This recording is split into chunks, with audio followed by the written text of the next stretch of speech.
hapa kuna concern nimeiona ya fatigue kwa Patrick Luimam, na football ni zaidi ya jambo kwa ukubwa wake.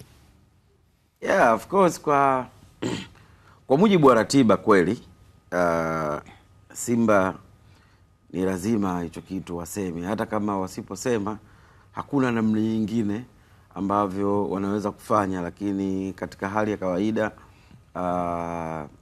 kama mchezaji wa mpira, kama mdau, unaelewa mechi 3 mfululizo afu zote mechi ngumu afu zimeachana kwenye siku moja siku mbili, ni kweli zinatesa. Yani lazima utateseka, kwa sababu mwalimu anavyoandaa timu yake kila mechi na mpango kazi wake, na inawezekana kila mechi ikawa ina watu wake, si ndio? Lakini kwenye klabu kama ya Simba ni klabu ambayo muda wote watu wanataka matokeo, muda wote watu wanataka kuachieve. Sasa moja kati ya shida kubwa ambayo inaweza kuja kuleta, mwalimu ni tayari kasha seti aina ya watu ambao wanaweza kumpa matokeo, ile standard yake ambayo yeye ameiweka. Fadu wakati anaingia Simba alikuwa anafanya rotation kwa wachezaji wengi sana. Nafikiri sasa hivi ile rotation imeshaanza kupungua, kwa sababu ameshaanza kupata watu ambao walikuwa wanawahitaji, ambao wanaweza kumfanyia kazi. Na ndio maana sasa hivi Simba huoni idadi kubwa wachezaji wanajirudia kama ilivyokuwa awali. Si ndio? Sasa hivi unaona kuna idadi ile ile ya watu wale. Alafu wanaongezeka watu mmoja au wawili katika juma zima au katika majuma kadhaa. Sio? Lakini idadi kubwa ya watu ambao Fadu wamekuwa wameendelea kuwataka wamekuwa ni wale.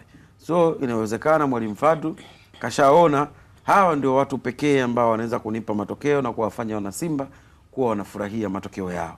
Sasa kwenye hiyo consign ya fatigue, ni kweli umetoka kucheza finali, mechi ambayo ilikuwa inahitaji nguvu, akili, utayari. Unatoka hapo unakuja kucheza karata nyingine ngumu zaidi, karata ambayo itakupa uelekeo wa kuwa bingwa au kutokuwa bingwa against mpinzani ambaye mnafanana kwenye ubora wa kushindana.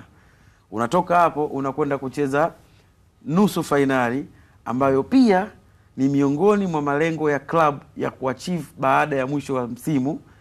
Unaenda kucheza na mpinzani ambaye ana uwezo kama ambavyo mmekuwa nao nyinyi, na bahati nzuri mpinzani ambaye unakutana naye anapata time ambayo ya kufanya maandalizi, kufanya recovery ya wachezaji walioumia, kupata muda mzuri wa kuanalyze match kwenye benchi la ufundi.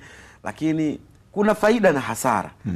Faida ambayo unapata Simba ni kupata ule mtiririko wa miili ya wachezaji kuwa tayari muda wote. Hasara ambayo wanaipata ni kuingia umwili uchovu wa namna wa kuweza kutekeleza majukumu. Faida wanayopata Singida Black Stars ni kwamba wanapata muda mwingi wa kufanya maandalizi na kuelewana kile mwalimu anakitaka. Hasara ambayo wanaipata Singida Black Stars ni kukaa muda mrefu zaidi pasipo kukutana na mechi za ushindani ambazo zitawapa miili ya utayari wachezaji. Hizo ndio faida na hasara, lakini kama alivyosema Luimam, lazima wakacheze, lazima wakutane, lakini huwezi kuondoa hiyo reason ya fatigue.